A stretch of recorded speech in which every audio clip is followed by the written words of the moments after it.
Muy buenas noches, mi nombre es Víctor Rincón, director médico de área terapéutica GenVax, Medicina General, Vacunas y Especialidades en MSD México. A nombre de MSD, la Dirección Médica y la Unidad Metabólica y de Vacunas, les damos la más cordial bienvenida a esta tercera sesión del seminario Certificación de Medicina Interna en Diabetes, y agradeciendo el esfuerzo y colaboración del Colegio Mexicano de Medicina Interna para llevar adelante esta sesión con reconocimiento y valor curricular por este colegio. El día de hoy es un gran placer darles la bienvenida a esta sesión de 2 charlas, donde pocas veces podemos decir que contamos con 2 médicos extraordinarios. Realmente podemos decir cuarto bat, difícil de decir, pero afortunados de así tenerlo, para tratar 2 temas de farmacología en el manejo de la diabetes, hablando de metformina y complementos a este del primer caso, y después el uso de la insulina y los antidiabéticos orales. Con tal motivo, contamos con 2 endocrinólogos con amplia experiencia en la práctica clínica privada e institucional, y con una firme vocación, incluso en investigación relevante sobre el tema de diabetes. Para esta primera charla es un placer y un gusto recibir al doctor Guillermo González Gálvez. El doctor Guillermo González Gálvez es endocrinólogo clínico, es director del Instituto Jalisciense de Investigaciones en Diabetes y Obesidad SC en la ciudad de Guadalajara, Jalisco, profesor titular del curso de endocrinología de la Universidad de Guadalajara y médico endocrinólogo adscrito al Hospital Civil de Guadalajara, doctor Juan I. Menchaca. Memo, un honor como siempre, un placer escucharte. Bienvenido. Adelante, los micrófonos son todos tuyos.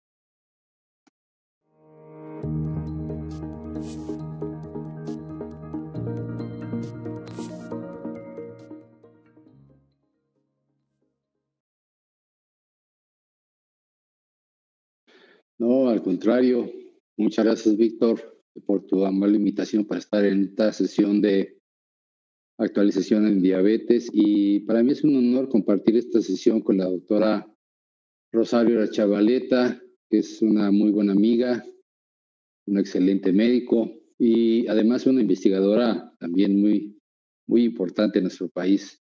Y bueno, en los siguientes 30 minutos voy a tratar el tema de la metformina y otros medicamentos orales para el tratamiento de la diabetes. Y en 30 minutos lo que planeo hacer es darles un bosquejo, porque realmente no podemos profundizar en 30 minutos en todos los temas y metaanálisis de cada grupo de medicamentos. Y lo que planeo hacer es pues mostrarles pues toda la gama de medicamentos que tenemos en la actualidad y algunos aspectos muy importantes que me parece interesante recalcar con ustedes. El primer punto es recordar siempre que la diabetes mellitus tipo 2 es una enfermedad progresiva. Entonces, con el paso del tiempo, invariablemente los pacientes no van a responder a 1 o a 2 o a 3 medicamentos y dependiendo, claro, de la severidad de la enfermedad que les toque, porque también dependemos de eso, de los factores genéticos, del género de los pacientes y de la carga genética que reciben. Entonces, vean cómo a pesar de que un paciente pueda tener la resistencia a la insulina estable durante muchos años, pues lo que causa un descontrol importante en los pacientes y que no respondan adecuadamente a 1 o 2 o 3 medicamentos es la pérdida progresiva de la función de las células beta y también se agrega pues las alteraciones que ya ampliamente conocemos del sistema de incretinas. Entonces, este es un punto importante que siempre hay que recordar y que explica en parte por qué un buen porcentaje de pacientes no alcanzan metas de control. El otro aspecto que tenemos que recordar siempre es que, pues en la actualidad conocemos por lo menos 11 mecanismos en la fisiopatología de la enfermedad. Entonces, cuando uno diagnostica a una persona con diabetes, pensar que nada más insistirle con la dieta y el ejercicio, o pensar que nada más con metformina podemos corregir muchos de los defectos fisiopatológicos que un paciente puede tener al mismo tiempo, creo que es no conocer muy bien la fisiopatología de la enfermedad. Entonces, siempre tenemos que recordar esto y creo que esta es la base fundamental que explica por qué en la actualidad cuando uno diagnostica a una persona con diabetes, creo que no hay que empezar con una monoterapia, independientemente del nivel que tenga de hemoglobina glicada. Creo que tenemos que empezar con terapias combinadas, con terapias duales, sobre todo ahora que contamos con medicamentos que no se asocian tanto al riesgo de hipoglucemia o de incremento de peso, pero principalmente al riesgo de hipoglucemia, que era la limitante principal que teníamos cuando asociábamos mucho metformina con una sulfonilurea. Entonces quiero empezar señalando primero metformina. Metformina en muchos otros países fuera de Estados Unidos, desde la época de los 50, se usaba con mucha frecuencia. Nosotros tuvimos fortuna durante nuestra preparación en el Instituto Nacional de Ciencias Médicas y Nutrición de estar usando estos medicamentos sin problema, cuando no se usaban en Estados Unidos por el supuesto potencial de asociarse a acidosis láctica. Y fue hasta este estudio que se hizo en 1995 por Difronso, y fue un estudio en donde se hicieron 2 protocolos de investigación al mismo tiempo, en donde se evalúa el efecto de metformina contra placebo y el efecto de metformina combinada con gliburida o glibenclamida, y se compara directamente contra el efecto como monoterapia de metformina o contra el efecto como monoterapia de gliburida o glibenclamida. Y lo interesante de este caso en particular es que la mayor parte de los pacientes tienen sobrepeso, que parten de niveles de hemoglobina glucosilada no tan altos. Vean cómo en su mayoría, la mayor parte parte a partir de menos de 9 de hemoglobina glicada. Y quiero señalarles que a la dosis que en este estudio se confirmó que metformina era muy eficaz para el tratamiento de la diabetes, era la dosis de por lo menos 2 gramos en promedio, y que un buen porcentaje llegaba a 2,5 gramos. Entonces, cuando uno empieza a utilizar metformina y se da cuenta de que en muchos casos se utiliza media pastilla de metformina cada 12 horas para tratar de controlar a los pacientes, pues es realmente no conocer bien cuál es el efecto real o la dosis real a la cual se tiene que llegar de metformina. Si utilizamos estas dosis y vemos después de casi 30 semanas de seguimiento en estas poblaciones, la mayor parte de ellos con sobrepeso, vean cómo en el protocolo 1, que era comparar metformina contra placebo, además de dieta y ejercicio, se ve claro cómo la reducción tanto de la glucosa de ayuno como de hemoglobina glicada era de aproximadamente 1%, bastante bueno. Y en el protocolo 2, algo que llamaba la atención era que cambiar a los pacientes de gliburida o glibenclamida y darles metformina, pues no ofrecía mayor ventaja. Vean cómo el efecto era muy similar tanto en glucosa de ayuno como en hemoglobina glicada. Pero lo que sí llama la atención es cómo desde esa época, 1995, quedaba claro que en muchos casos deberíamos de usar terapias combinadas, porque uno era capaz de lograr reducciones de cerca del 2% de hemoglobina glicada. Sin embargo, ¿cuál era el limitante? Que usar una sulfonilurea en cualquier tipo de combinación con cualquier tipo de medicamento siempre se va a asociar a un riesgo importante de hipoglucemia, y esa es la limitante principal. Pero quiero avanzar en la actualidad al hecho de que pues ya el otro aspecto que aprendimos fue que entre más alto es el nivel de glucosa o incluso de hemoglobina glicada, la capacidad de los diferentes esquemas de tratamiento es cada vez mejor. Y vean cómo desde entonces se demostró que aunque los pacientes tuvieran un nivel de glucosa de ayuno bastante alto, pues la respuesta que podían tener era bastante significativa, sobre todo con terapia combinada con esos 2 medicamentos en particular. El otro aspecto que también conocimos desde hace muchos años es que comparando estos 2 medicamentos, si bien la sulfonilurea tiene una respuesta bastante rápida, es la que tiene un coeficiente de falla en comparación con metformina mucho más rápido. Y entonces, así como se controlan bien los pacientes utilizando una sulfonilurea, pues es una sulfonilurea que también pierde su eficacia bastante rápido, y vean cómo el porcentaje de pérdida por año es significativamente mayor para glibenclamida que metformina. Entonces, por ese motivo, metformina siempre ha sido uno de los medicamentos que más se recomienda para el tratamiento de la enfermedad.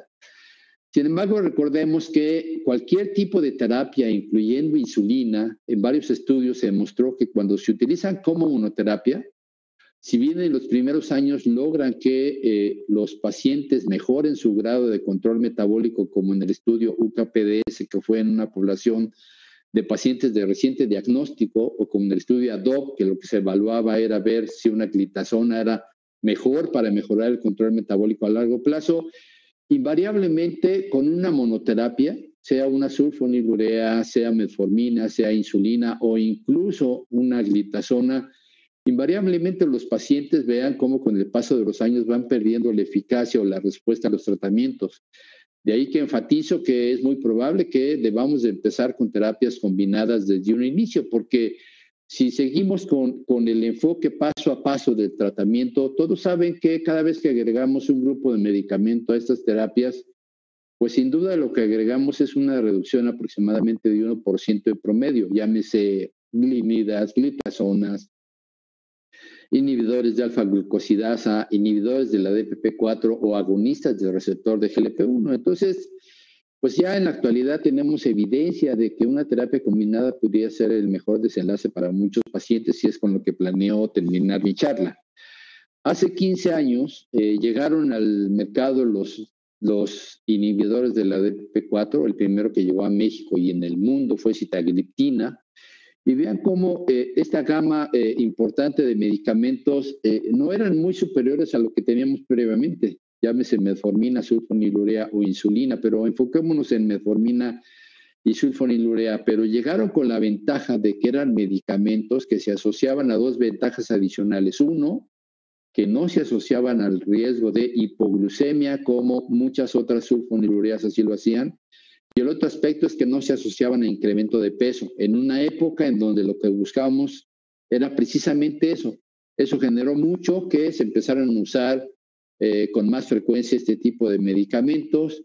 Y el otro aspecto es que cada vez que se comparaban contra sulfonilurea, se vio que, aunque no eran muy potentes al principio en comparación con cualquier sulfonilurea, a largo plazo resulta que estos medicamentos pues lograban el mismo grado de control que una sulfonilurea, que al principio, vean, esta curva siempre es muy clásica, una respuesta muy rápida, pero con el paso de los meses o años incluso se empiezan a descontrolar los pacientes rápidamente, cosa que con un inhibidor de la DPP4 es más sostenida la caída en la hemoglobina glicada y logra mantenerse durante meses. Y hay estudios a 5 años en donde estas curvas se han logrado mantener durante mucho tiempo. Entonces, creo que con esta información no hay que perder de vista la probabilidad de que con estos medicamentos a largo plazo, posiblemente lo que estamos logrando es preservar la funcionalidad de las células beta. Y eso creo que es algo que no tenemos que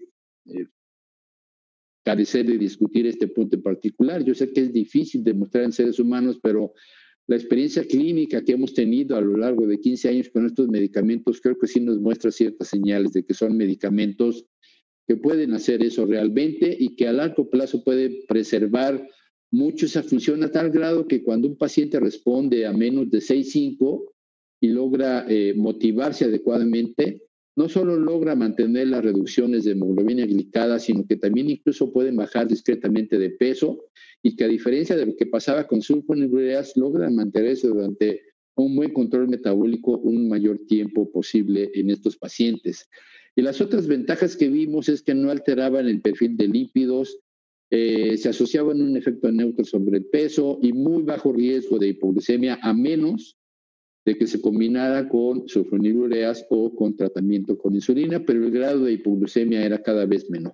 Entonces, todo esto, pues, básicamente confirma que, o explica el por qué en la actualidad, como el 40% de la población en diferentes partes del mundo, en donde se incluye México, utilizan la combinación de metformina con un inhibidor de la DPP4. Y quiero presentarles esta imagen que me permite resumir muy bien lo que pasa con los diversos tipos de medicamentos que tenemos en la actualidad. Vean, aquí está la gama de inhibidores de la DPP4. Vamos a ver lo que pasa con agonistas del receptor de GLP-1, lo que pasa con inhibidores de SGLT2 y lo que ya conocíamos de glitazonas y sulfonilureas. Que vean que si uno compara del mismo nivel de hemoglobina glicada, casi uno logra la misma reducción de hemoglobina glicada, excepto con algunos agonistas de receptor de GLP-1, en donde lo que quiero mostrarles es que este grupo en particular sí ha demostrado una capacidad mayor para lograr reducciones de hemoglobina glicada muy importantes. Y el otro aspecto que quiero destacar es en el peso corporal, porque este mismo grupo, en conjunto con inhibidores de SGLT2, también es un grupo de medicamentos que han logrado que tienen un efecto más allá de la glucosa, relacionado sobre todo con reducciones en el peso, que en algunos casos, como en este en particular, pueden ser reducciones de peso muy significativas, que todos ustedes saben, modifica el background de riesgo cardiovascular muy importante que muchos pacientes tienen, no solo metabólico, sino de riesgo cardiovascular, que de pronto es más favorable para los pacientes con este tipo de terapias, además de los efectos independientes que ya conocemos relacionados con este riesgo cardiovascular. Y el otro aspecto que quiero destacar es, sin duda, lo de las sulfonilureas. O sea, en las guías todavía se recomienda el uso de sulfonilureas porque los pacientes no tengan acceso a otras terapias adecuadas, porque sea lo único que existe en el sistema, pero no tenemos que olvidarnos de que este tipo de terapias son las que con mayor frecuencia se asocian al riesgo de hipoglucemia. Entonces tenemos que tomar en cuenta todas estas características para ver qué es lo que más le conviene al paciente. Y vean cómo si tenemos terapias en conjunto con metformina que no se asocian al riesgo de hipoglucemia como inhibidores de la DPP4, que son más accesibles para los pacientes en comparación con agonistas de receptor GLP-1, y que además los inhibidores de SGLT2 se asocian también en una proporción muy baja al riesgo de hipoglucemia, pues la pregunta es ¿por qué no empezar con terapias combinadas con estos medicamentos que pueden favorecer un cambio muy importante para muchos de los pacientes? Entonces, quiero mostrarles al final esas evidencias. Este es un metaanálisis que salió publicado el año pasado, en donde lo que quiero mostrarles es que toda esta gama de medicamentos, logran reducciones significativas de hemoglobina glucosilada en pacientes sin tratamiento previo, pero vean cómo en la actualidad hemos llegado al punto en donde ciertos inhibidores de SGLT2, agonistas del receptor de GLP-1 y no se diga pues insulina, pues son los medicamentos que más se asocian a una mayor reducción de hemoglobina glucosilada. Pero mi pregunta es si combinamos desde un principio, desde el diagnóstico, metformina con un inhibidor de la DPP4 o con un inhibidor de SGLT2 o con otro tipo de medicamentos, es muy probable que la facilidad que tengamos para lograr reducciones de hemoglobina glucosilada sean mucho más importantes. Y aquí les muestro el efecto de forma independiente que tiene cada grupo en particular, en donde tomo algunos ejemplos nada más. Metformina, esta es su capacidad para lograr una reducción de hemoglobina glicada y tiene un efecto pues discretamente en relación a la reducción de peso, que para mucha gente fue motivo de que se usara metformina para la reducción de peso, pero no es una ventaja adicional que este medicamento tiene y que sin duda lo coloque como uno de los medicamentos que siempre en las guías se coloca en primer lugar. Pero vean, un inhibidor de la DPP4 como sitagliptina logra esta reducción de hemoglobina glicada que no es superior a metformina, pero es un medicamento que no se asocia a ganancia de peso. Si combinamos estos dos medicamentos, creo que la ventaja en cuanto a reducción de hemoglobina glicada que pudiéramos tener sería muy importante y no se diga en relación al peso, que sería también una reducción quizás también más significativa. Pero llegan los agonistas del receptor de GLP-1, desde liraglutida, y vean el efecto que logran en reducción de hemoglobina glicada y vean el efecto que tienen en reducción de peso. Después llegan los inhibidores de SGLT2, quizás no un efecto tan potente sobre hemoglobina glicada, pero vean también son medicamentos capaces de lograr reducciones de peso también considerables, que es algo que buscamos. Y de las glitazonas, que nada más contamos con pioglitazona, que era un medicamento que se vislumbraba mucho su uso para resistencia a la insulina, porque ¿qué paciente con diabetes no tiene resistencia a la insulina? Sin embargo, ciertos problemas con este tipo de medicamentos, como el hecho de retención de líquidos, edema, no usarse en pacientes con insuficiencia cardíaca, el incremento de peso y algunos otros factores motivaron que en muchos casos sea un grupo de medicamentos o un medicamento que en particular desafortunadamente no se toma mucho en consideración con los pacientes, pero creo que sin duda sería también una buena combinación para muchos pacientes sin necesidad de tener que llegar a la dosis de 45 miligramos al día. Entonces, replanteo el punto que quiero discutir finalmente con ustedes, que es tratar de olvidarnos, debido a la gran cantidad de medicamentos que se asocian cada vez menos al riesgo de hipoglucemia y con ventajas adicionales, de estas recomendaciones de ir paso a paso, porque son recomendaciones que van precisamente con tendencia en muchas ocasiones al fracaso, porque el paciente se descontrola, le agregamos otro medicamento, mejora, se empieza a descontrolar, agregamos otro medicamento. Creo que el mejor enfoque cuando hacemos el diagnóstico, además de insistir en dieta y ejercicio, es terapias combinadas desde un inicio para lograr que el paciente se mantenga en niveles bastante adecuados de hemoglobina glicada y que pueda lograr un mantenimiento mucho más prolongado del control metabólico. Y voy a mostrarles algunas evidencias que así nos lo indican. Este es un estudio clásico de los primeros que hubo, a partir de los cuales yo en particular, desde esa fecha, 2007, a todos mis pacientes con diagnóstico de diabetes les dejaba ya la combinación de metformina con sitagliptina por la respuesta que viene este estudio y porque estaba convencido desde esa época de la capacidad de estos medicamentos, del potencial de poder preservar la funcionalidad de las células beta, además de que ayudan a mejorar la disfunción de otras células como células alfa. Y explica claramente cómo en este estudio, donde si se dan cuenta se compara dosis como una terapia de sitagliptina contra 2 dosis de metformina o la terapia combinada. Y lo que quiero mostrarles es cómo la terapia combinada, que es lo que está marcado en azul, pues logra rápidamente reducciones importantes. Y lo más interesante de este estudio fue que se permitió la entrada de una población de brazo abierto con niveles de hemoglobina glicada muy altos. Vean, el promedio tenía 11.2%, en donde vean la capacidad de reducción de la terapia combinada desde un inicio fue una reducción de casi 3%. Entonces, esto a mí en particular me dejó claro que teníamos que empezar con terapias combinadas con este tipo de medicamentos por todo el potencial que se veía en muchos estudios de experimentación, que si bien ustedes pudieran señalar, bueno, pues es que en seres humanos es difícil de demostrar, pero creo que la experiencia clínica a lo largo de 15 años y muchos estudios observacionales con seguimientos por lo menos a 5 años, ha demostrado que los pacientes cuando llegan a controlarse muy bien, incluso en niveles por abajo de 6.5, se logran mantener así durante muchos años. Y este es un aspecto muy importante que me dejó claro que con terapias combinadas podía lograr que no solo el 70% alcanzara metas de menos de 7%, sino casi la mitad metas de menos de 6.5%. Y esto lo señalo y lo recalco mucho porque ya en la actualidad hay varios estudios. La meta que se busca con terapias combinadas en donde se están mezclando medicamentos muy potentes es buscar la normalidad de hemoglobina glicada, es decir, ya no se busca la meta de menos de 6.5, sino se busca una meta de menos de 5.7% de hemoglobina glicada. Entonces vean cómo estoy seguro que en los siguientes años vamos a avanzar muy rápido, vamos a buscar ya no metas de control, sino normalidad de la glucosa por terapias muy seguras para llegar a esas metas de control en muchos de los pacientes. Y entonces vean cómo este efecto que vimos al principio en el primer año, en este estudio de seguimiento a 2 años, pues vean cómo se logra mantener.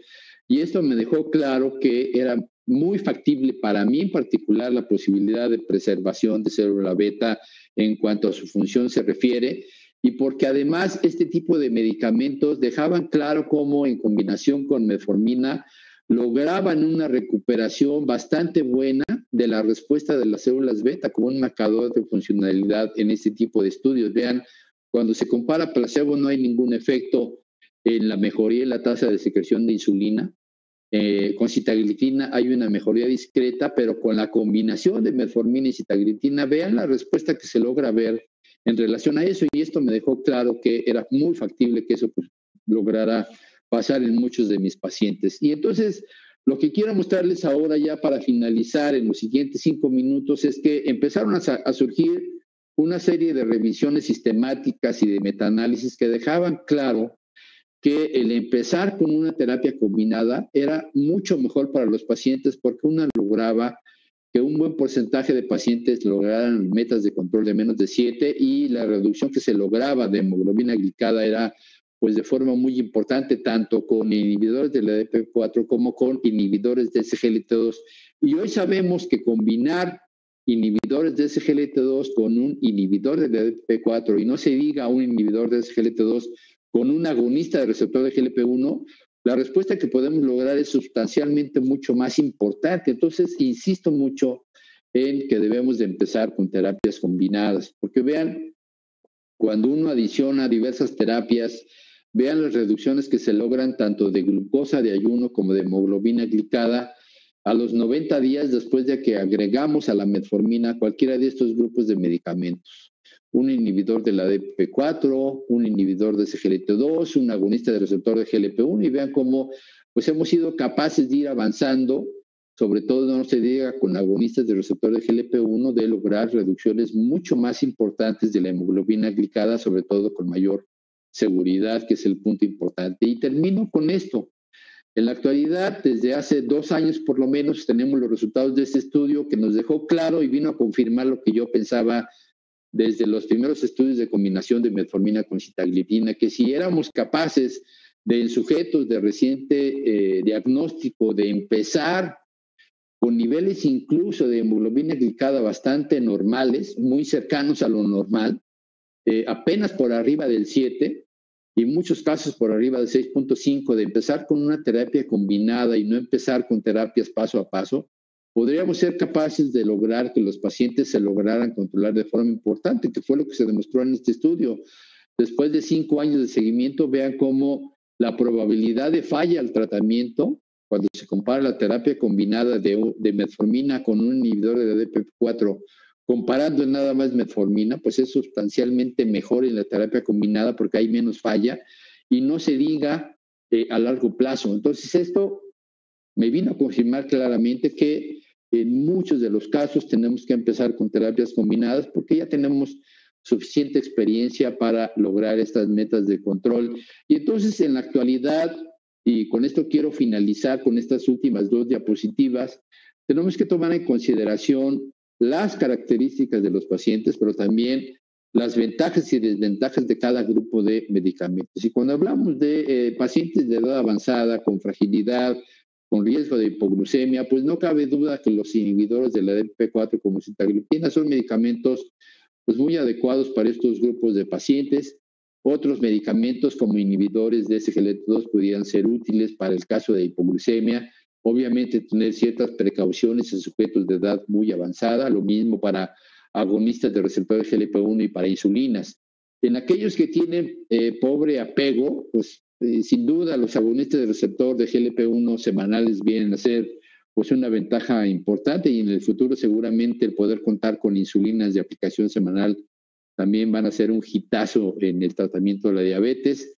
En los casos de pacientes con obesidad, pues sin duda está la cirugía bariátrica, que para muchos de mis pacientes puede ser inaccesible, pero están los agonistas del receptor GLP1 y los inhibidores de SGLT2, y para pacientes con hemoglobinas glicadas muy altas, pues no cabe duda que insulina es una de las mejores terapias cuando no contamos con el acceso ni para cirugía bariátrica y para agonistas del receptor de GLP1, y eso lo va a tratar la doctora Chavaleta de forma magistral. Y con esta termino. Para hígado graso se está investigando mucho agonistas del receptor de GLP1. Sabemos que pioglitazona puede jugar un papel importante para insuficiencia cardíaca. No cabe duda que los inhibidores de GLP2 son medicamentos ideales para disminuir eventos cardiovasculares ateroscleróticos. Un agonista del receptor de GLP1 es el fundamental. Para cerebrovascular también por un estudio con pioglitazona pudiera ser de utilidad, así como los agonistas del receptor de GLP1, y no se diga para disminuir progresión de daño renal, sobre todo en aquellos sujetos que tienen albuminura importante, pues sin duda los inhibidores de SGLT2 juegan un papel fundamental. Y con esta imagen termino y les agradezco mucho su atención. Muchas gracias. Muchas gracias, doctor González Gálvez. Como siempre, extraordinario. Le invitamos a permanecer al final para la sesión de preguntas y respuestas. Entonces no nos despedimos. Muchas gracias. Aquí seguiremos al pie del cañón. Gracias. Y bien, continuando con nuestra sesión del día de hoy, es un gusto, siempre un placer contar con la presencia de la ya mencionada doctora Rosario Arechavaleta Granel. Ella es endocrinóloga clínica con una amplia experiencia institucional en el Centro Médico Nacional de Occidente en la ciudad de Guadalajara. Es una reconocida investigadora clínica de trascendencia global. Lo comentábamos antes del inicio de la presentación, hasta el saber de mi conocimiento actual la única autora mexicana como autor principal que publicó un estudio ensayo clínico controlado sobre inhibidores de DPP-4 que incluía, por supuesto, en la muestra una buena parte de pacientes mexicanos. Rosario, más que bienvenida, como siempre un honor y un gusto que estés con nosotros y seguramente como siempre ha sido un placer escucharte en la charla magistral que ya mencionó el doctor González Gálvez sobre el uso de insulina y medicamentos orales para el manejo de la diabetes. Bienvenida, solo mencionar que durante su presentación estén por favor atentos, va a haber una serie de preguntas de opción múltiple que será factible responder en vivo y hacia el final reharemos las preguntas y la doctora comentará sobre el contraste del antes y el después. Bienvenida, Rosario, micrófonos todos tuyos.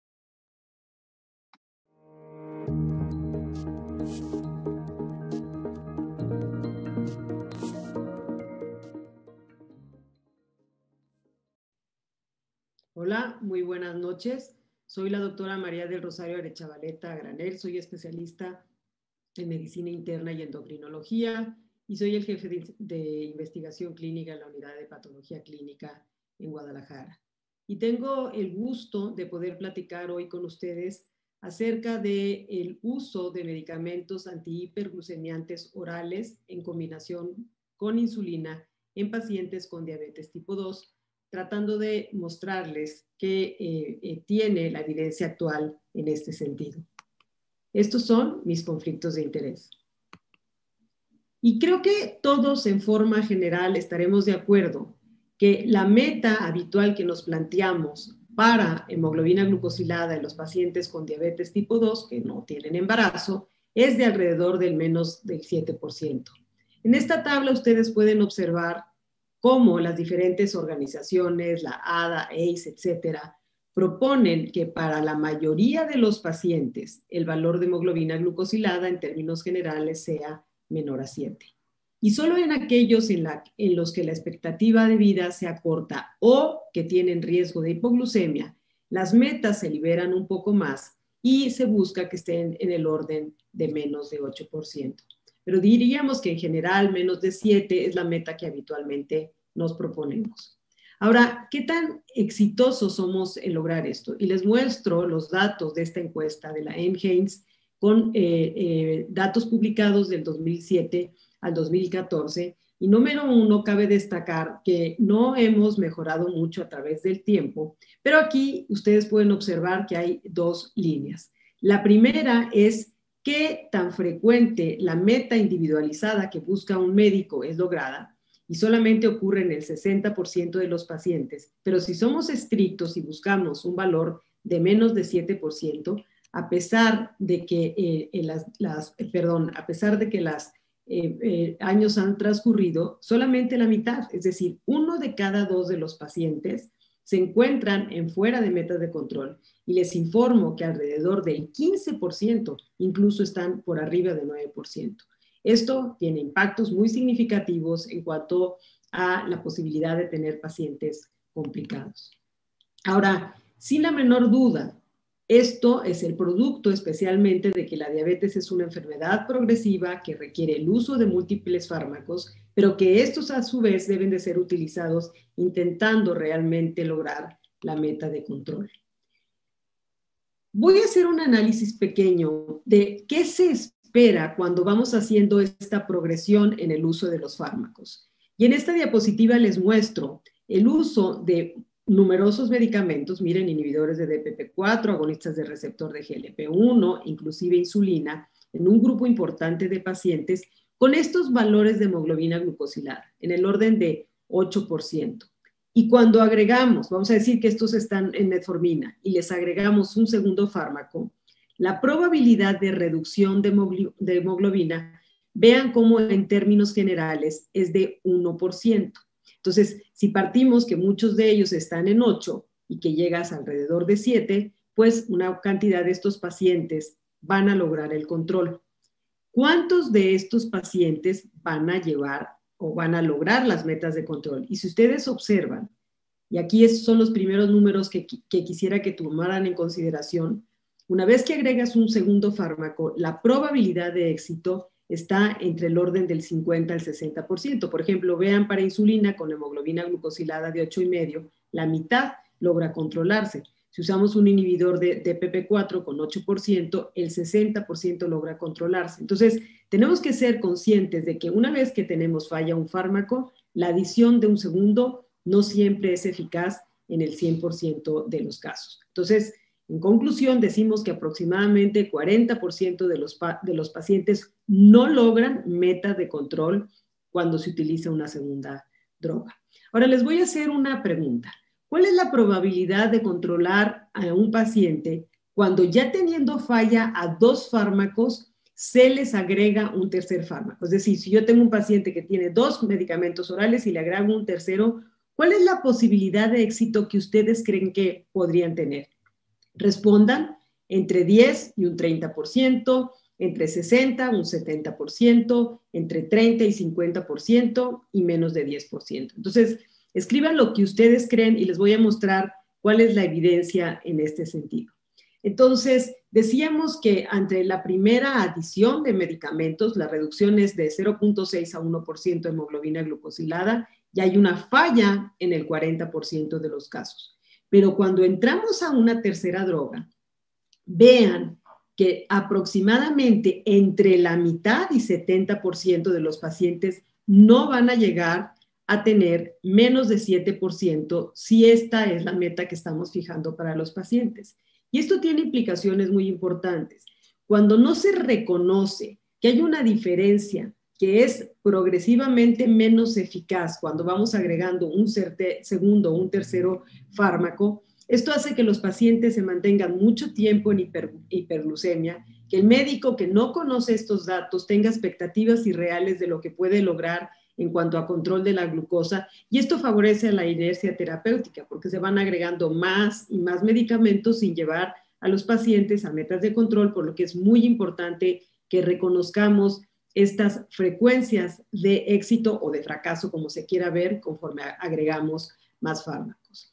Ahora, tenemos que también conocer que hay una diferencia entre el porcentaje de sujetos que se controlan versus las reducciones en hemoglobina glucosilada. Y entonces, esta es una diapositiva que muestra en la parte superior qué proporción de sujetos llegan a valores de hemoglobina glucosilada de menos de 7, con qué reducciones de hemoglobina glucosilada en función de la hemoglobina glucosilada con la que se parte. Me voy a poner como ejemplo en los dos extremos. Si yo le pongo a un paciente un tercer fármaco oral y tiene menos de 10% de hemoglobina glucosilada, vean ustedes cómo en la proporción de sujetos que voy a hacer exitosa es chiquitita, porque estoy pidiendo que haya un éxito desde un valor muy alto. Voy a ver valores muy significativos, vean, hasta casi 2% de hemoglobina glucosilada, perdón, de nuevo, pero observen ustedes en la diapositiva cómo vemos una reducción importante en la hemoglobina, pero con muy poca probabilidad de que los pacientes lleguen a meta. Y si me voy en el otro extremo, si yo se lo pongo un tercer fármaco a un paciente que tiene menos de 7.5, voy a lograr una gran cantidad en color morado de pacientes que sí llegan a metas de control, aunque el valor que observe en la hemoglobina glucosilada sea chiquitito. Entonces, en números absolutos, entre más alta esté la hemoglobina, vamos a ver más reducción en este valor de hemoglobina, pero en la probabilidad de los sujetos que se controlen se va a hacer mucho menor. Entonces, en términos generales, cuando estamos en orales, el valor de 8% que nos va a dar una reducción del orden de 1% es el que suele ser más exitoso. Cuando le estamos pidiendo a los medicamentos orales que nos lleven a pacientes a metas de control de menos de 7, si el paciente está en 8,5 o 9, pues como veremos, tendremos una posibilidad importante de fracaso. Y lo mismo aplica para insulina. Esta es una diapositiva que seguramente ustedes han visto, donde en sujetos que estaban recibiendo 2 orales y que miren, tenían estos valores de hemoglobina glucosilada de 8, de 8,5, de 9,5. Miren si ponemos insulina en menos de 8, cómo bajamos 1% la hemoglobina glucosilada, en 8, 8,5 bajamos 1.4, pero vean la probabilidad de éxito. Y entonces, de nuevo, somos muy exitosos cuando hacemos cosas pronto, como yo vuelvo a decir, el punto de corte perfecto es el 8, porque es donde tenemos muchas posibilidades de lograr el éxito deseado, pero si le ponemos a un paciente que tiene más de 9 de hemoglobina glucosilada, pues vamos a tener un fracaso del 70%. ¿Qué es lo que quiero decir con todo esto? Pues que tenemos que hacer intervenciones pronto para que los pacientes puedan obtener las metas de control que nosotros estamos buscando y no dejar que el tiempo vaya pasando. Otro ejemplo de esto les muestro aquí. Por ejemplo, si yo le pongo insulina basal a un paciente con 8 y veo a 24 semanas qué es lo que pasa, vean cómo están en 6 de hemoglobina glucosilada. Cuando ya se la pongo en 9, pues a 6 meses ya es menos probable que llegue a la meta de control. Vean lo mismo cómo aplica para lograr que las metas de control de glucosa se logren cuando empezamos de valores más altos y más cortos. Creo que no les debe quedar duda que el mensaje que yo estoy queriendo transmitir con esto es que no podemos entrar en este ciclo vicioso de la hiperglucemia, donde estamos poniendo más y más fármacos, dejamos que pase el tiempo, otro oral, nos tardamos en poner insulina. Una vez que ponemos insulina, a veces hacemos estrategias que no son las mejores para los pacientes y finalmente el paciente expuesto a hiperglucemia por largo tiempo tiene mucho más riesgo de complicarse. Recientemente las guías recomiendan que cuando un sujeto ha tenido un fracaso en lograr el objetivo de hemoglobina glucosilada, ya sea en terapia doble o en terapia triple, pueda aplicarse un agonista de receptor de GLP-1 o, en muchos casos, el empleo de insulina. Entonces, esta es la intensificación del tratamiento con falla a orales. Yo les quiero preguntar, y aquí no hay una respuesta correcta, cada uno de ustedes tiene su práctica, pero reflexionen y piensen, cuando usted tiene un paciente que falló a una combinación muy frecuente, que es sulfonilurea y metformina, ¿qué es lo que hace habitualmente? Entonces dice, ya le voy a empezar a insulina a este paciente. Dice, bueno, suspendo la sulfonilurea, pero le dejo la metformina y le inicia la insulina. O le dejo la sulfonilurea más la metformina e inicia la insulina, o reduce en 50% la sulfonilurea, deja la metformina e inicia la insulina, o decide cambiar la sulfonilurea por otra droga que no tenga efecto particularmente de hipoglucemia, mantiene la metformina y agrega la insulina, o de plano suspende los orales e inicia insulina.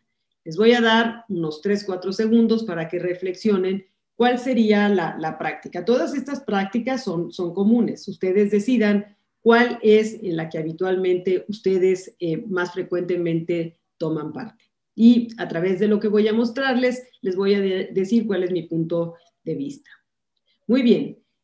A lo que nos enfrentamos habitualmente es a estas combinaciones, a sulfonilurea más metformina, metformina más inhibidor de SGLT2 o inhibidor de DPP4, a metformina más pioglitazona o incluso a 3 antidiabéticos orales. Y a estos les agregamos insulina. ¿Y qué es lo que ocurre? Bueno, pues que si usted decidiera, en este caso, seleccionar un inhibidor de DPP4 como estrategia en la que mantendría a su paciente tratado con metformina, ¿cuál sería la razón? Esperaría que hubiera menos frecuencia en el número de hipoglucemias, un menor requerimiento en la dosis de insulina, sin cambio significativo en el peso, mejor valor de hemoglobina glucosilada o una combinación de estos hallazgos. O sea, si yo tengo un paciente y lo dejo con un inhibidor de DPP4 y metformina, ¿qué es lo que puede pasar si le agrego insulina?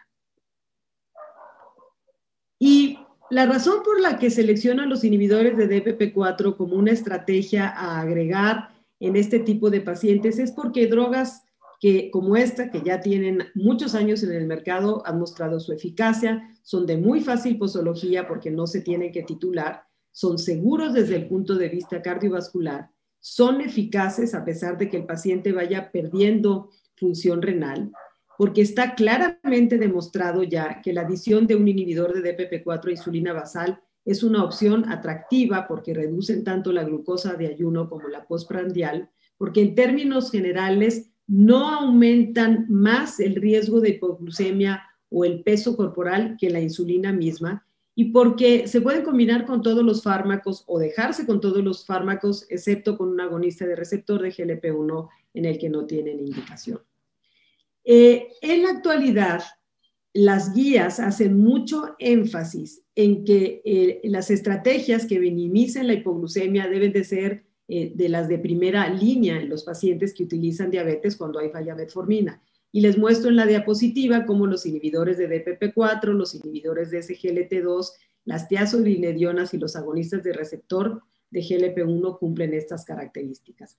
Entonces, el mantener un inhibidor de DPP4 en un sujeto al que se le va a administrar insulina es una muy buena práctica porque cumple con estas características.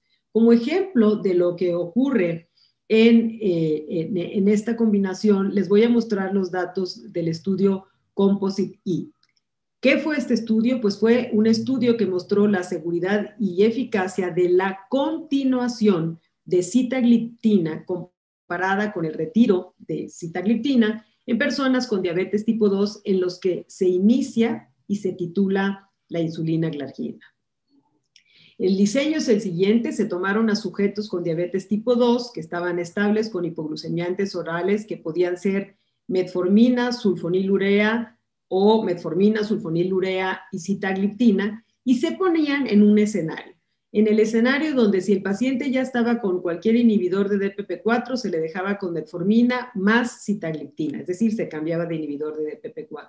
Si el paciente estaba en 3 drogas, sulfonilurea, inhibidor de DPP4 y metformina, se suspendía la sulfonilurea y se dejaba solo en sitagliptina. Y si el paciente estaba solo en metformina más sulfonilurea, se cambiaba la sulfonilurea por sita. En resumen, lo que se dejaba era el paciente con metformina y sitagliptina y se le agregaba insulina en pacientes que tenían estos valores basales de hemoglobina glucosilada. Déjenme decirles algo, es muy importante el que ustedes se pongan a pensar que estos pacientes buscaban tener el mismo valor de glucosa plasmática de ayuno. Aquí no se pretende que se vea que es más eficaz tener uno que otro, no, se pretende que con el mismo valor de glucosa plasmática de ayunos, intentando tener el mismo valor de hemoglobina glucosilada, se viera la diferencia de lo que ocurría en el mantener sitagliptina como parte del tratamiento o no. Y les muestro los datos. Miren, eran 373 sujetos en cada grupo, con edad promedio de 58 años, con una hemoglobina glucosilada cercana a 9%, con diabetes de larga evolución de 10 años y con función renal normal. Si ustedes vean titulando, porque es importantísimo titular bien la insulina basal, las reducciones que se lograron de la glucosa plasmática de ayunos fueron del 78 para solo insulina más placebo y de 84. Evidentemente, ¿por qué? Pues porque seguramente los pacientes que estaban recibiendo insulina tenían más hipoglucemia, les costaba más trabajo y por eso no se podían llevar a la misma meta de control, que era el objetivo. Vean la diferencia en la hemoglobina glucosilada. Acuérdense que la intención es que era similar, pero simplemente sitagliptina permitía que esta se lograra con más facilidad y la reducción fue importante, en uno del orden de 1.4, en el orden de 1.88, con una diferencia de 0.46, o sea, 0.5% de hemoglobina glucosilada, pero van a ver el impacto en la proporción de sujetos que se controlan con el solo hecho de mantener el fármaco dentro de esta terapia en combinación versus si esta se quita. Vean, hubo un 54% de los pacientes que con insulina basal lograron ser controlados versus 35% en aquellos que se quitó la sulfonilurea y se quitó la sitagliptina y se dejó solo con placebo. Entonces, el mantener metformina y el agente oral, sobre todo si no tiene riesgo de hipoglucemia, paga por el porcentaje de pacientes en el que se logra metas de control. Y aquí viene lo interesante. Se logró mejor control cuando se mantuvo sitagliptina, pero vean que a expensas de incluso un menor valor de insulina, una menor cantidad. En los que estaban con placebo e insulina requirieron 61 unidades versus 53, 8 unidades de diferencia. Y sin la menor duda, en ambos grupos hay hipoglucemia. Una vez que hay insulina, hay hipoglucemia. Pero ustedes podrán observar cómo en color rosa fueron el número que recibieron sitagliptina versus aquellos que recibieron solamente metformina y placebo. Entonces, a pesar de mejor control, lograban una menor frecuencia de hipoglucemias sintomáticas y aquellas que son clínicamente significativas, que son las que se consideran cuando los valores de glucosa son de menos de 54 miligramos por decilitro.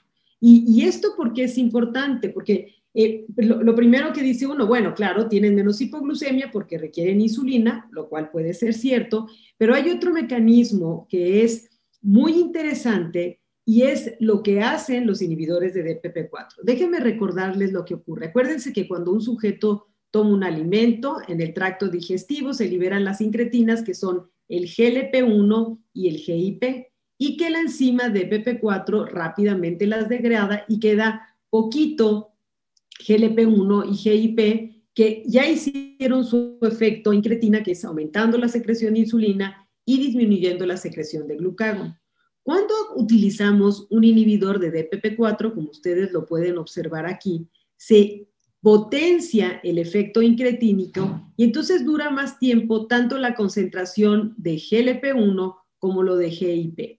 ¿Y esto qué tiene que ver en esto que estoy hablando de hipoglucemia que ocurre con menor frecuencia cuando se mantiene dentro de un esquema de tratamiento, en este caso sitagliptina junto con metformina en sujetos que están recibiendo insulina? Pues ocurre un fenómeno muy interesante y es que el GLP-1 solito, acuérdense que aumenta la secreción de insulina cuando los valores de glucosa están altos, o sea, no, si bajan, deja de aumentar la secreción de insulina y disminuye la secreción de glucagón. Y esta disminución de glucagón, por lo menos en teoría, pensaría uno que podría incrementar un poco el riesgo de hipoglucemia, pero esto no es así. Y lo interesante y novedoso, y que por eso se los quiero compartir, es que el incremento de la otra incretina, que se conoce como GIP, curiosamente favorece el efecto secretor de insulina, nuevamente solo cuando la glucosa está alta, pero curiosamente, cuando la glucosa empieza a bajar, ella promueve la secreción de glucagón y entonces este balance de este disminuyéndolo y este aumentándolo genera un valor estable que impide que aumente el riesgo de hipoglucemia. Entonces, ¿cuáles serían los mecanismos por los que vimos este hallazgo interesante en este estudio? Que a pesar de tener un mejor control y que efectivamente la menor concentración de insulina, la menor cantidad de estas 8 unidades de diferencia entre un grupo y otro, pueden explicar por qué hubo menos hipoglucemia en el grupo tratado con insulina y sitagliptina versus insulina y placebo y metformina, podría ser a través de este balance, lo que hace GIP en la secreción de glucagón cuando el paciente está teniendo hipoglucemia. Si bien esto es un elemento hipotético, me parece que es importante que en esta actualización ustedes sepan cuáles son los motivos por los que este esquema de tratamiento es eficaz y reduce, no es que desaparezca, porque una vez que hay insulina hay hipoglucemia, pero disminuye la posibilidad con una probabilidad de tener mejor control metabólico. ¿Qué pasó con el peso? Pues lo que ocurre en los pacientes que se está titulando insulina y que se están llevando a meta de control y que, como ustedes saben, se gana alrededor de 1 kilo, 1,5 kilos. Esto es lo que habitualmente ocurre. Yo podría resumir que en este estudio de Composite-E, la mayor reducción de hemoglobina y de glucosa en ayunas se logró con la combinación de cita, metformina y insulina versus solo cita y metformina, que hubo una proporción significativa mayor de sujetos que lograron la meta de control con menos dosis de insulina, con muy buena tolerabilidad, con tasas de hipoglucemia que a pesar de mejor control no fueron superiores en aquellos que recibieron sitagliptina por las razones que creo que ya ampliamente describí. Pero también ahora, pasando de esta falla oral a ese inicio de insulina, uno se puede encontrar a qué pasa si yo dejo a pacientes que ya están tratados con insulina y les agrego una estrategia de intensificación y voy a escoger 2 de los fármacos que en la actualidad con más frecuencia se están utilizando: inhibidores de DPP4 e inhibidores de SGLT2. ¿Qué pasa en cuanto a su eficacia? ¿Cuál baja más la glucosa uno con otro?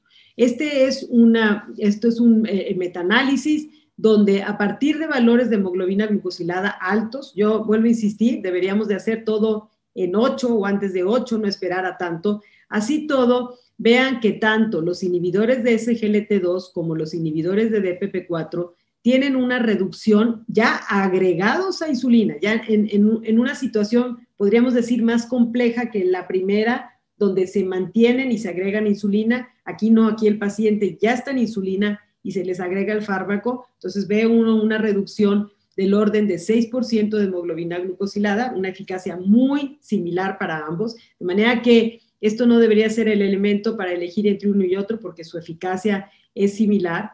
Si vemos lo que ocurre en cuanto al riesgo de hipoglucemia, vean cómo los dos se quedan en el límite, o sea que ninguno de los dos medicamentos como tales incrementan el riesgo de hipoglucemia. Ambos, la hipoglucemia la da la insulina, si estuviera una sulfonilurea, pues también la sulfonilurea, ellos simplemente participan en el buen control sin adicionar el riesgo de hipoglucemia, y ambos son igualmente eficaces en no ser fármacos asociados con un riesgo adicional de hipoglucemia. Y finalmente les muestro que lo que hay diferencia sí es en la reducción de peso. Los inhibidores de SGLT2 agregados a pacientes que reciben insulina producen una reducción del orden de 2% de 2 kilogramos de pesos versus neutralidad de los inhibidores de DPP4.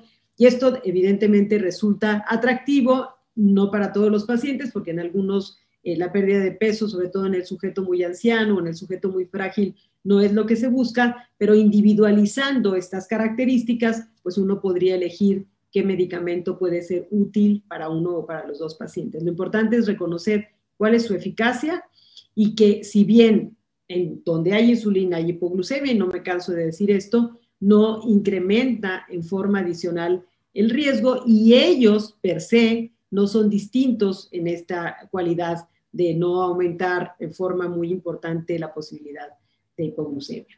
Ahora, ya estoy por terminar la presentación, pero me gustaría mostrarles en vida real qué es lo que ocurre cuando nosotros a pacientes frágiles, pacientes ancianos que están utilizando insulina, les agregamos sitagliptina. Esto es un estudio interesante porque los japoneses son muy cuidadosos con sus dosis, tienen yo diría que una veneración y un cuidado especial por esta población cada día más crecientes, que es el adulto mayor.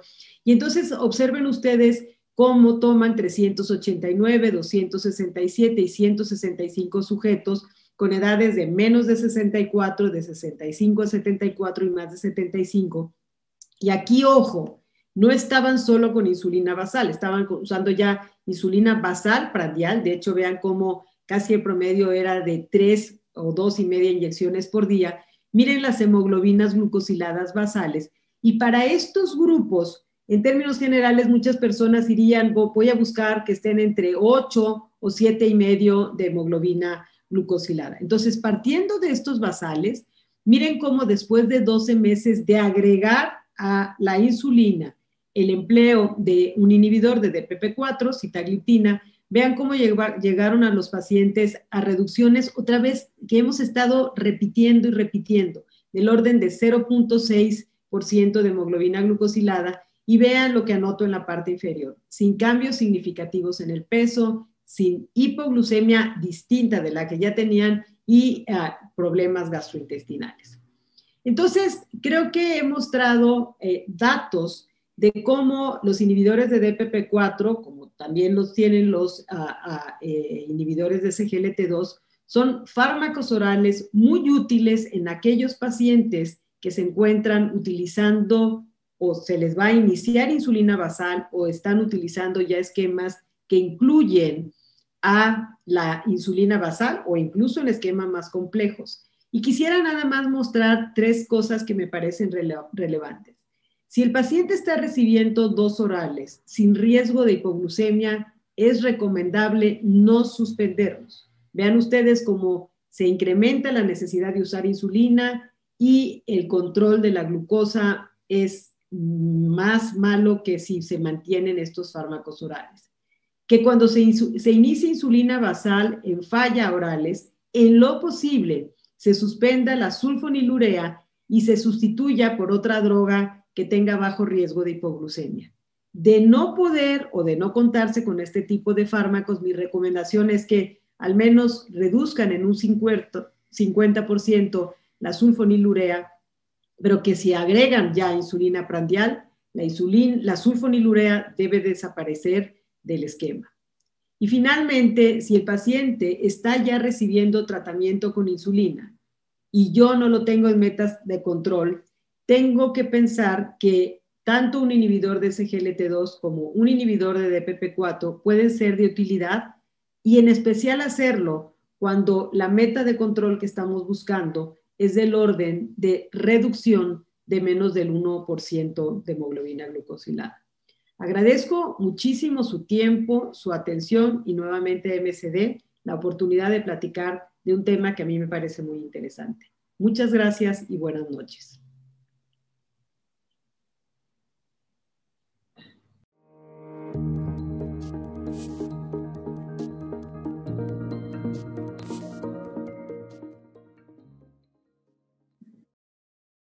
Muchas gracias, doctora Arechavaleta. Excelente como siempre. Pues en aras del tiempo, comencemos con nuestra sesión de preguntas y respuestas. Ya hay algunas en el chat, pero para iniciar, vamos a correr las preguntas de esta última sesión, una por una, para que nuestra audiencia, por favor, responda y hacer un contraste con el antes y el después, con el comentario correspondiente de la doctora Arechavaleta. Si pueden pasar la primera pregunta, por favor.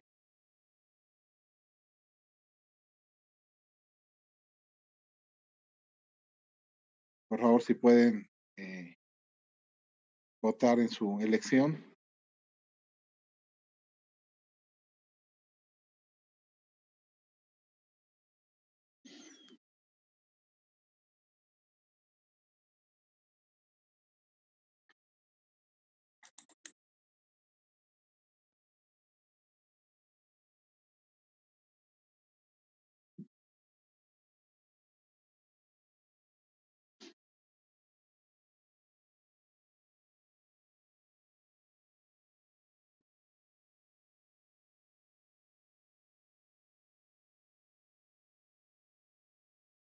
Rosario, si gustas comentar sobre los resultados y los contrastes, todavía hay votaciones, pero creo que las tendencias son claras. Sí, digo, yo creo que es muy afortunado que la audiencia tenga conciencia de que en la medida en la que vamos agregando fármacos, la probabilidad de que tengamos respuesta va disminuyéndose. De manera tal que, bien lo mencionaba el doctor Guillermo González, el que se trata en combinación desde el principio va evitando que haya fracaso, pero habitualmente cuando tenemos un paciente que ya está con 2 fármacos orales y agregamos un tercero oral, la probabilidad se hace muchísimo menor y entre el 50 y el 70% de los pacientes no se van a controlar. Entonces, entre más alta sea la hemoglobina glucosilada, menos es la posibilidad de que podamos lograr un buen control y a pesar de que las guías se recomienda, por ejemplo, el empleo de inyectables cuando se ha fracasado a 2 o 3 orales, tenemos que ser muy conscientes que cuando pasamos de un segundo a un tercero, si no estamos muy cerca de 7% de hemoglobina glucosilada al agregar el tercer fármaco, la probabilidad en general de llevar a los pacientes a meta de control es de alrededor de un 30%, si somos muy afortunados hasta 40%, pero muchas veces fracasamos y somos muy poco exitosos. Entonces hay que ser muy conscientes de que la tercera droga, si la usamos tarde, es muy poco exitosa. Mucho menos de la mitad de los pacientes vamos a lograr éxito. Entonces tenemos que ser muy cuidadosos en la elección y no agregar y agregar y agregar orales si ya no se va a obtener el control apropiado y si se requiere un agonista de receptor de GLP-1 o insulina, hacerlo a tiempo. Muy bien. Pasamos a la siguiente pregunta, por favor.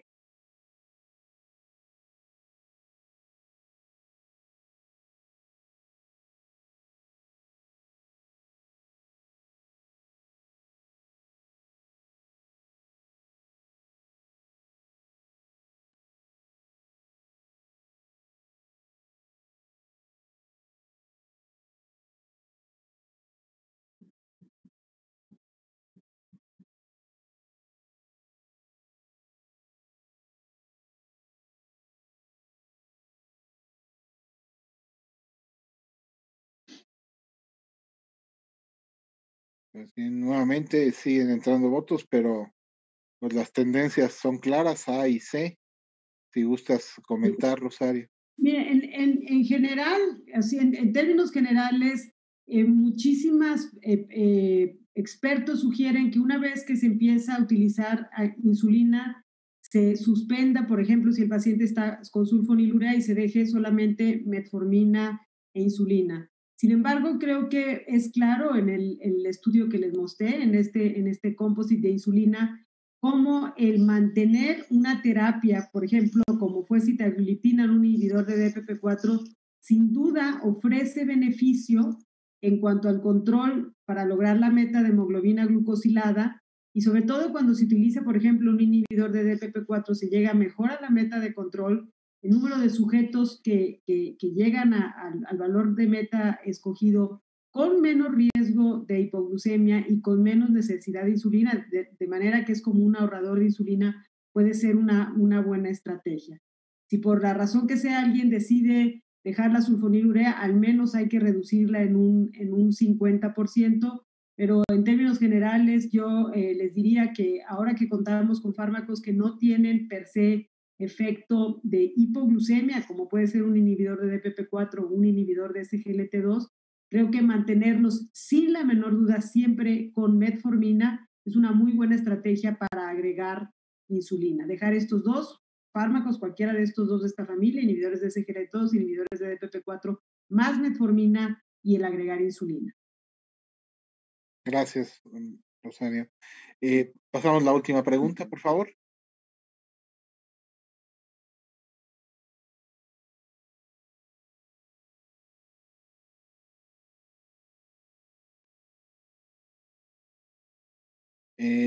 La de la izquierda es la segunda pregunta. Podemos cambiar al resultado de la primera ronda de la tercera pregunta.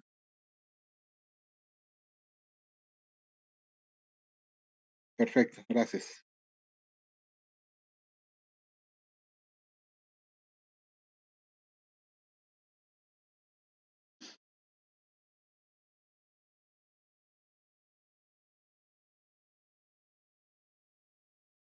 Bueno, creo que es clarísimo, Rosario, que el impacto que tuviste con la presentación convenció a la audiencia. Sí, si gustas comentar. Yo quisiera comentar, fíjense, todas estas, una de las cosas importantes de esta pregunta es el que se marca, el que diga que hay una menor frecuencia de hipoglucemia.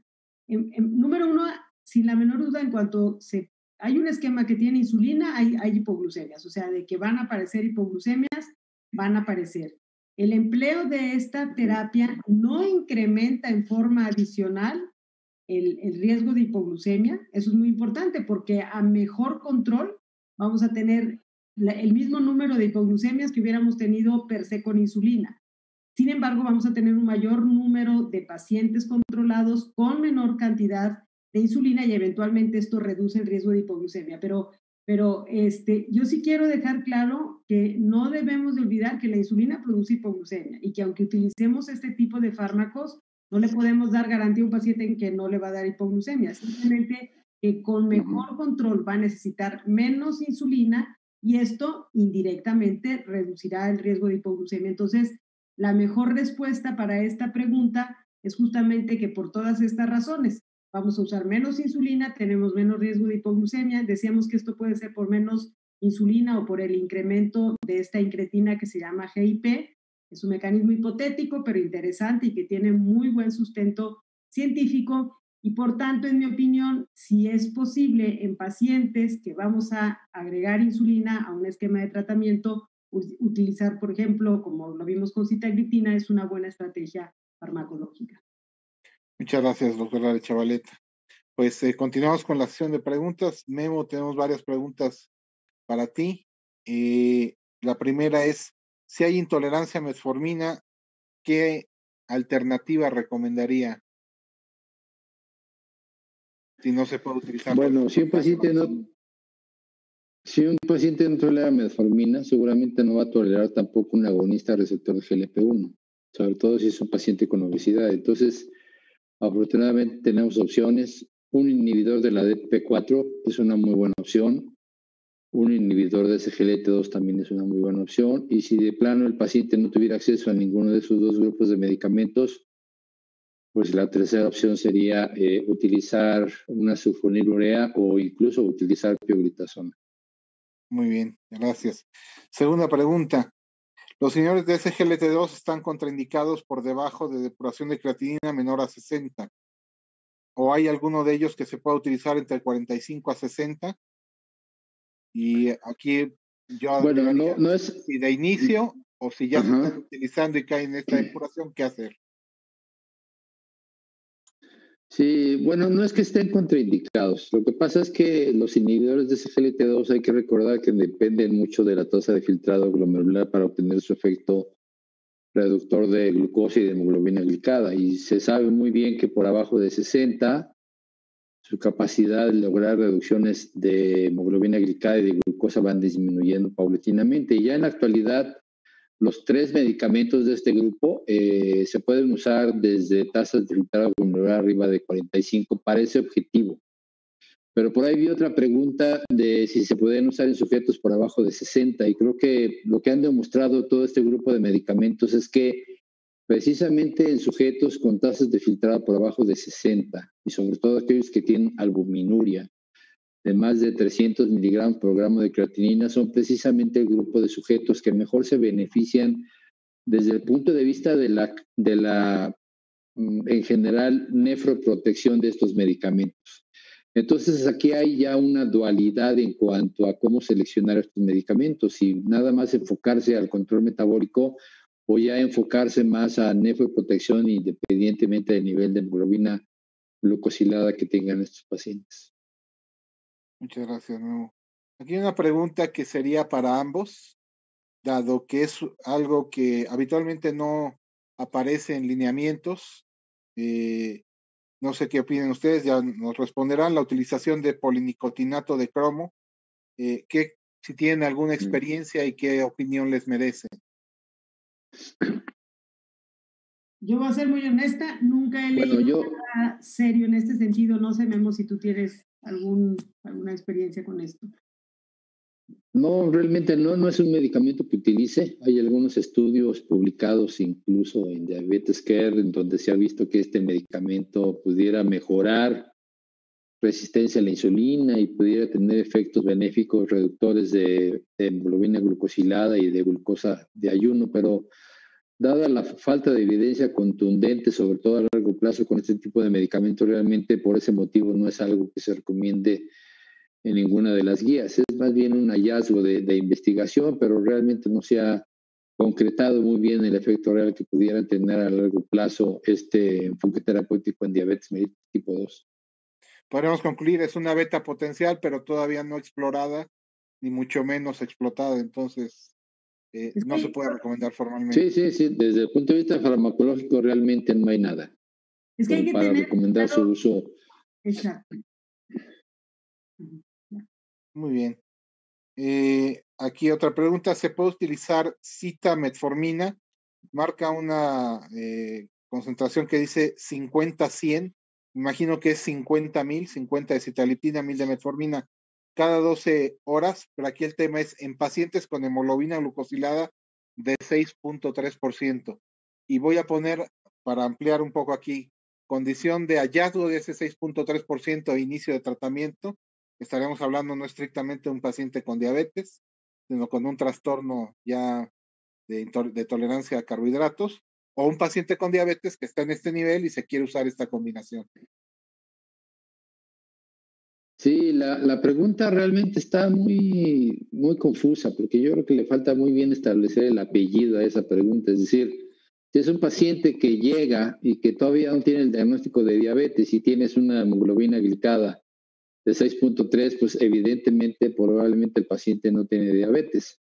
Si es un paciente que a lo mejor estabas tratando con esa dosis ya de la combinación y de pronto te llega con 6.3 de hemoglobina glucosilada, pues por supuesto que debe de continuar con esa dosis, porque incluso hay pacientes que bajan a 6% de hemoglobina glucosilada, 5-9% de hemoglobina glucosilada con esta excelente combinación y a eso me refería con el hecho de que en muchos pacientes de reciente diagnóstico, incluso con hemoglobinas glicadas de 7% o 7.1%, empezar con esta terapia combinada resulta ser muy favorable porque llegan a niveles de hemoglobina glucosilada bastante adecuados y se logran mantener ahí.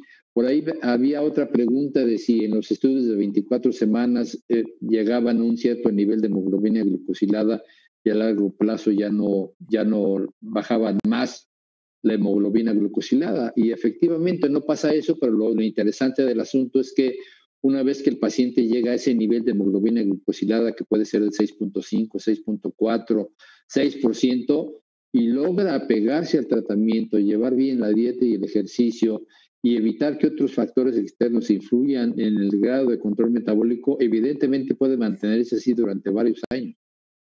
Perfecto, muy bien. Esta pregunta la abro a ambos porque, doctora Echavarrieta, lo hemos platicado en algunas ocasiones, el rol de niveles de FP4, particularmente en este grupo.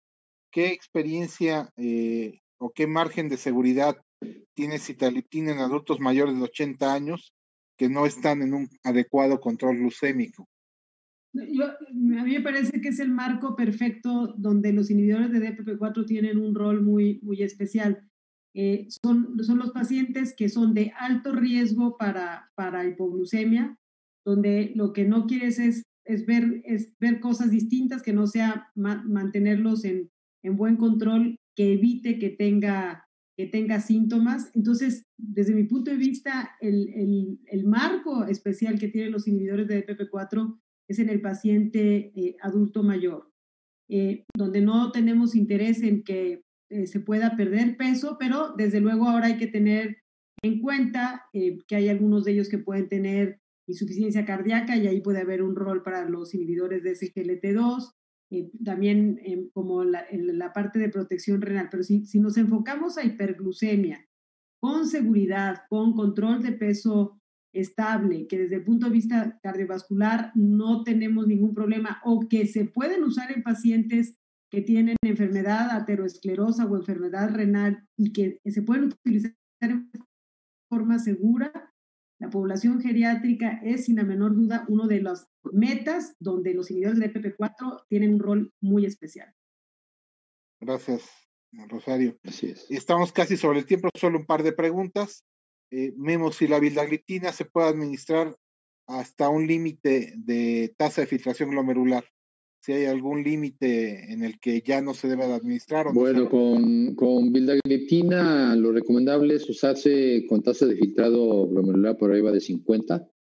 Por abajo de 50 realmente no hay información que respalde el uso de este tipo de medicamento, incluso con la mitad de la dosis, que es con lo que habitualmente podemos utilizar otros inhibidores de la DPP4. Cuando tienen de 30 a 50, pues se recomienda usar la mitad de la dosis, y cuando tienen menos de 30, utilizar la mitad de esa mitad de la dosis habitual del inhibidor de la DPP4. Y todos ustedes saben que hay uno en particular que es la linagliptina, que no requiere hacer ningún ajuste con la tasa de filtrado glomerular.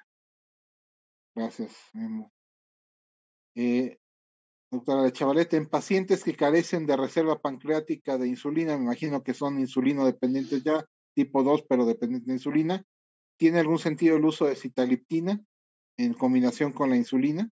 Yo diría que en términos generales, en forma teórica, el bloqueo sobre glucagón podría tener alguna utilidad, pero desde mi punto de vista, en el sentido estricto, no se va a ver gran eficacia y no sería yo al paciente en el que lo utilizaría. Tienen tan buen papel en la gente que tiene reserva pancreática, en las pacientes incluso con daño renal avanzado, porque Memo bien decía que se tienen que ajustar si la función renal baja, pero no pierden su eficacia, y esto es un mecanismo muy importante. Entonces, hay pacientes en los que van a funcionar tan bien que justamente yo no los utilizaría en aquellos en los que no tienen una buena reserva pancreática. Gracias. Una última pregunta. ¿A partir de cuántos eventos de hipoglucemia se debe reajustar el tratamiento? Me imagino cambiar de la sulfonilurea a otro medicamento o hacer alguna modificación. Y la abro a ambos porque ambos tienen amplia experiencia en en esta situación muy práctica, muy cotidiana tal vez? A ver, yo creo que cualquier hipoglucemia requiere de ser evaluada. No necesariamente requiere del ajuste de un fármaco, pero sí requiere que se explore qué fue lo que la originó, reconocer cuál es el evento, la magnitud. No es lo mismo haber tenido una hipoglucemia grave que haber tenido una hipoglucemia en alguien que está usando una sulfonilurea y dejó de comer por la razón que sea. Y esto puede o no requerir el medicamento. Entonces, en la valoración de una hipoglucemia hay que ver el grado de severidad con qué estuvo asociada, sin la menor duda, los factores de riesgo, porque si yo tengo un paciente que tiene función renal baja y tiene hipoglucemias incluso asintomáticas, eso me puede hacer que cambie la terapia farmacológica. Si tengo un paciente que habitualmente no le pasa nada y ese día no desayunó, hizo exceso de ejercicio, pues igual ni siquiera le muevo el medicamento porque estoy identificando que es un paciente de bajo riesgo y donde hay una razón clara por lo que ocurrió. Entonces, el mensaje con esto es cualquier hipoglucemia requiere de valoración, no cualquier hipoglucemia requiere de cambio en el tratamiento farmacológico. ¿Algo agregar, doctor González Gálvez? Sí, concuerdo con Rosario en relación a esto. Creo que cualquier hipoglucemia, sobre todo grave, pues sí, amerita una evaluación adecuada para ver si hay que hacer ajustes a los tratamientos. Pero creo que incluso con la experiencia previa que tuvimos con las sulfonilureas, el paciente mismo es el que hace el ajuste. Cuando usaban mucho sulfonilurea, sobre todo a dosis altas, era el mismo paciente cuando empezaba a tener hipoglucemias que decía, yo ya no quiero tomar este medicamento, y era uno de los efectos claros que las sulfonilureas tienen en contra, que provocaban que muchos pacientes dejaran el tratamiento y tuvieran poco apego. Y yo creo que con esto, con esta experiencia y dada la gran cantidad de opciones que tenemos en la actualidad, yo insistiría que tenemos tan buenas opciones que se asocian cada vez menos al riesgo de hipoglucemia, que así como hace años dejábamos hasta el final la insulina para rescatar a los pacientes, creo que ya las sulfonilureas deberíamos dejarlas hasta el final o como una terapia de rescate en caso de que el paciente no esté controlando, incluso con 2 o 3 medicamentos de estos nuevos grupos que cada vez se asocian menos a hipoglucemia. Muchas gracias. Quedan un par de preguntas por ahí, pero estamos sobre el tiempo. Queremos agradecerles, doctora Arechavaleta, doctor González Gálvez. Como siempre, un placer escucharlos. Nuestro más profundo aprecio y agradecimiento por su siempre puntual apoyo y esperamos tenerlos pronto nuevamente en este tipo de sesiones. A reconocer su esfuerzo, doctora, está acabando usted la consulta y le extendimos horas extras. Muchas gracias. Memo, estás convaleciente, pero al pie del cañón, como lo mencionaste, un aprecio y un reconocimiento particular por ese compromiso. Muchas gracias. No, al contrario, muchas gracias por su invitación y agradezco mucho el poder compartir este escenario con mi buena amiga, la doctora Rosario Arechavaleta. Muchísimas gracias, Víctor, por la invitación. De verdad es una gran oportunidad de compartir contigo y con la audiencia y a mi queridísimo Guillermo. Espero que se mejore y le mando un abrazo fuerte y me da mucho gusto que sea verlo por aquí. Antes nos veíamos diario y ahora tenemos mucho sin vernos. Un abrazo. Sí. Enhorabuena poder ser partícipe de eso y agradecer a nuestra audiencia, al Colegio Mexicano de Medicina Interna, invitarlos a que continúen con las sesiones semanales.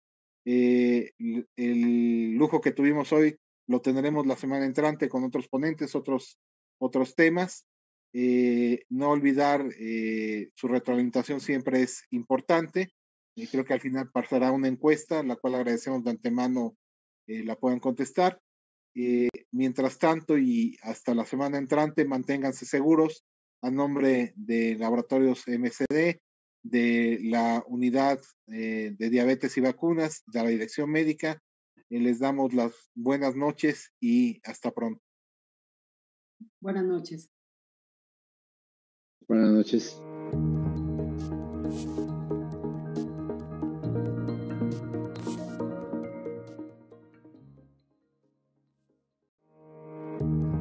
Creo que ya salimos de...